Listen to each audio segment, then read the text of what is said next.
काकी।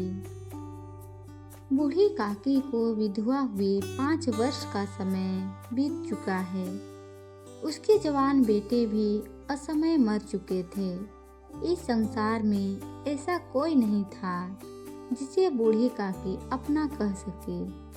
था तो केवल उसका दूर का भतीजा बुद्धिराम।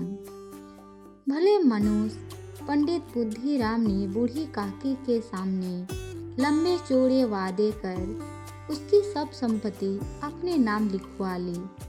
पैसे का लालची बुद्धिराम बहुत जल्दी ही बदलने लगा। बुद्धिराम की पत्नी रूपा भी व्यवहार से कठोर थी, लेकिन ईश्वर से अवश्य उसे डर लगता था, इसीलिए वो बूढ़ी काकी से दुर्व्यवहार करने समय डरती थी। बुद्धिराम और उसकी पत्नी का व्यवहार बूढ़ी काकी के प्रति दिनों दिन कठोर होता चला गया।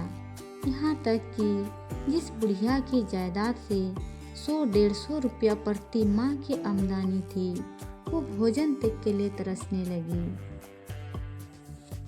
कि जीभ के स्वाद के आगे विवश होकर रोने चिल्लाने लगी थी। हाथ पैरों से लाचार बुढ़िया जमीन पर पड़ी रहती और अपने प्रति उपेक्षा भरे व्यवहार पर चीखती चिल्लाती। बुद्धिराम के दोनों बेटे भी उसे चिढ़ने परेशान करने में खुश होते थे। यहाँ तक कि वे दोनों उस बुढ़िया के ऊपर अपने मुंह का पानी भी उड़ेल देते थे। लेकिन बुद्धिराम की बेटी लाडली बूढ़ी काकी से बहुत प्यार करती थी। लाडली भाइयों से तंग होकर बूढ़ी काकी के कोठरी में आ जाती थी और चना चबाने जो कुछ भी होता था मिल बांटकर बूढ़ी काकी के साथ खाती थी। कुछ समय बाद बुद्धिराम के बेटे मुखराम की सगाई थी, जिसमें भाग लेने के लिए काफी मेहमान आए हुए थे। सारे गांव में खुशी का माहौल था। चारपाइयों पर आराम कर रहे मेहमानों की नई सेवा कर रहे थे, कहीं भाट प्रशंसा में यश गान कर रहे थे।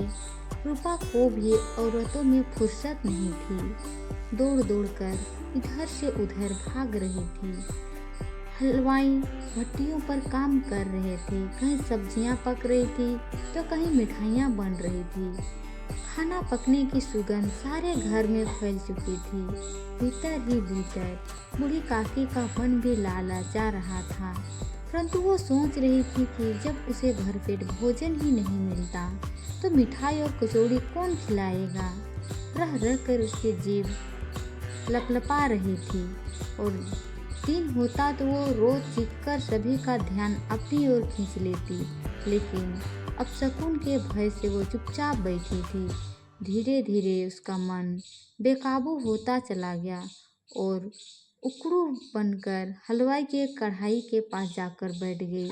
अचानक रूपा की नज़र उस पर पड़ी तो आग बबूला हो उठी और बूढ़ी काकी को खूब भला बुरा कहा। अपमानित होकर बूढ़ी काकी कुछ नहीं बोली और रेंगती हुई चुपचाप अपनी कोठरी में चली गई। काफी समय बीत जाने के बाद भी बूढ़ी काकी को किसी ने सुध नहीं ली तो उसका मन बेचैन हो उठा। तरह तरह के विचार उसके मन में आने लगे। सभी लोग खा पी चुके होंगे, तेरी याद किसी को नहीं आई होगी। इसी बीच उसकी भूख जोर पकड़ने लगी और हाथों के बल सरकती हुई लोगों के बीच जाकर पत्तल पर बैठ गई। लोग आश्चर्य से देख ही रहे थे कि बुद्धिराम की नज़र उस पर पड़ी। उस दयनीय बूढ़ी काकी को बुद्धिराम ने दोनों हाथों से उठाकर कोठरी में लाकर पटक दिया और खूब भला बुरा कहा। वो ये भूल गया कि आज उसे जो सम्मान मिल रहा है वो सब बूढ़ी काकी की संपत्ति के कारण ही है। रह रह कर बूढ़ी काकी स्वयं को कोसती रही। कभी सोचती कि वहाँ नहीं जाना ही अच्छा था, बिना खाए मैं मर तो नहीं जाती। इतना दुर्व्यवहार होने पर भी बूढ़ी काकी का मन दावत में रखा हुआ था। कभी कचौड़ी याद आती तो कभी स्वादिष्ट रायता, लेकिन लाडली के अलावा बूढ़ी काकी के प्रति किसी के मन में कोई सहानुभूति नहीं थी। रात के 11 बज चुके थे। सभी मेहमान आराम कर रहे थे। हरी थकी रूपा भी सो चुकी थी, लेकिन लाडली जो जाग रही थी वो उस समय की प्रतीक्षा में थी जब अपने हिस्से का मिला हुआ खाना बूढ़ी काकी को जाकर खिलाएगी। रूपा को तो पता लगने पर पिटाई होने का डर था। माँ को सोता देखकर लाडली चुपके से अपने हिस्से की पूड़ियाँ लेकर काकी के पास पहुँची। बेसब्री से इंतजार कर रही बूढ़ी एक ही झटके में सब खा गई, परंतु इससे उसकी भूख और बढ़ चुकी थी। उसने लाडली से मेहमानों के भोजन करने के स्थान पर ले चलने को कहा, परंतु वहाँ पड़े टुकड़ों को चुन चुन कर खाने के बाद भी उसकी भूख नहीं मिटी। अंत में उसने लाडली से जूठी पतलों के पास ले चलने को कहा। इस बीच रूपा की आंख खुल चुकी थी।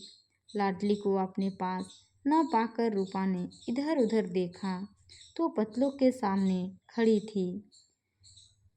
रूपा बूढ़ी काकी को पतलों की जूठन चाटते देखकर आत्मगलीन एवं पश्चाताप से भर उठी। आज उसे अपने किए पर भारी पछतावा हो रहा था। उसकी सोई हुई आत्मा जाग उठी थी। आज उसने काकी को धमकाया नहीं, अपितु उठाकर साथ चलने को कहा। उसने सोचा कि बुढ़िया की जायदाद से हमें इतनी आमदनी हो रही है, उसके लिए मैं भरपेट भोजन भी नहीं दे सकी। ईश्वर से अपने अपराध के लिए क्षमा मांगती हुई रूपा अपने कमरे में गई और पकवान तथा मिठाइयाँ का थाल लेकर बूढ़ी काकी के पास पहुँची। भोजन के उस थाली को देखकर काकी का मन आनंदित हो उठा। रूपा ने बड़े ही प्यार से भोजन करने के लिए कहा और विनती की कि वो ईश्वर से प्रार्थना कर दे कि वो हमारा अपराध क्षमा कर दे। बूढ़ी काकी को उस समय स्वर्गीय आनंद की अनुभूति हो रही थी।